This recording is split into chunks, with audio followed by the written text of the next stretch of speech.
Hello everyone, it's Tom and we're back for a new tutorial.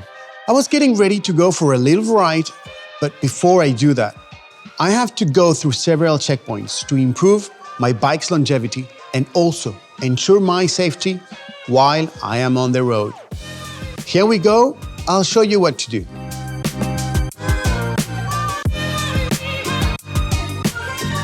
To start, we're going to screen different points. I'll check if there is any looseness, for example, in the headset, the wheels, the bottom bracket, the pedals, the back wheel. Everything seems to be all right on that end.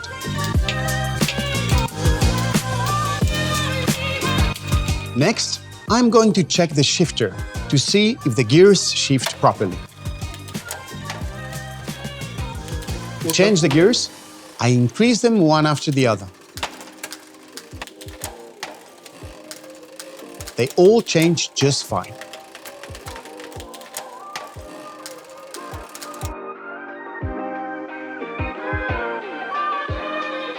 Check the state of the brakes. First, I check to make sure that the discs don't touch the brake pads.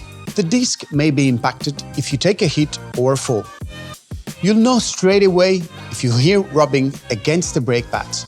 That will mean that the disc is bent. Concerning the rear disc, I can only hear the sprocket set, and concerning the front disc, I can't hear anything at all. My discs are not bent. Speaking of which, I'm going to check how the brake feels using the levers.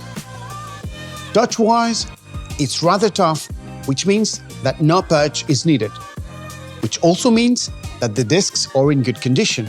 I'm still going to check the state of the discs from the top.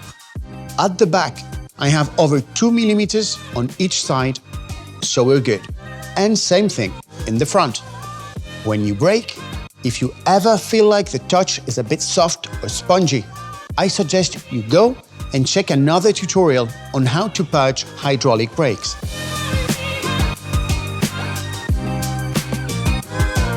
So now that I have checked the discs for any deformities, I'm going to check for any similar issues on the wheel, which is very simple. You just need to put your finger on the edge. If the offset is over 5 millimeters, then you have to rectify it using a spoke wrench. If there's only a slight or no bend, the wheel is fine. To do so, I put my finger here. I look to see if the wheel gets closer to my finger as I turn it. I see that it's constantly at equal distance. There is no bend in the front wheel. I check the back wheel using the same method.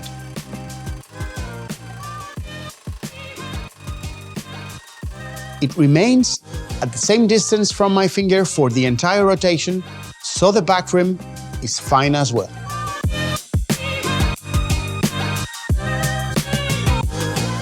I'm going to check the state of my gear set, bearing in mind that the chain must always be lubricated. A little oil once in a while is always good.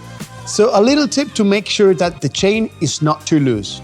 To check this, we use this little incurved tool that takes the shape of a link when inserted. And here you have an indicator that tells you how far it goes. You can see that there is a space. It doesn't go all the way in. This means that the chain's still good. Since it's still good, I'm going to add a drop of oil to maintain it. Be careful, don't use a fatty oil. If I put fat on the chain, it's going to attract all the dust, and your chain is going to be full of dirt that's going to deteriorate the gear switches. Just use oil to lubricate it and ensure that no external substances stick to the set. To do so, I apply far from the disc and the brakes. I turn slowly and put a few drops on the top of my chain. Don't worry, the oil is going to spread to the whole link. And now that my set is lubricated, that my wheels are not bent, nor my discs, that my brakes are in good condition, and that everything seems alright, I am going to check my tire pressure.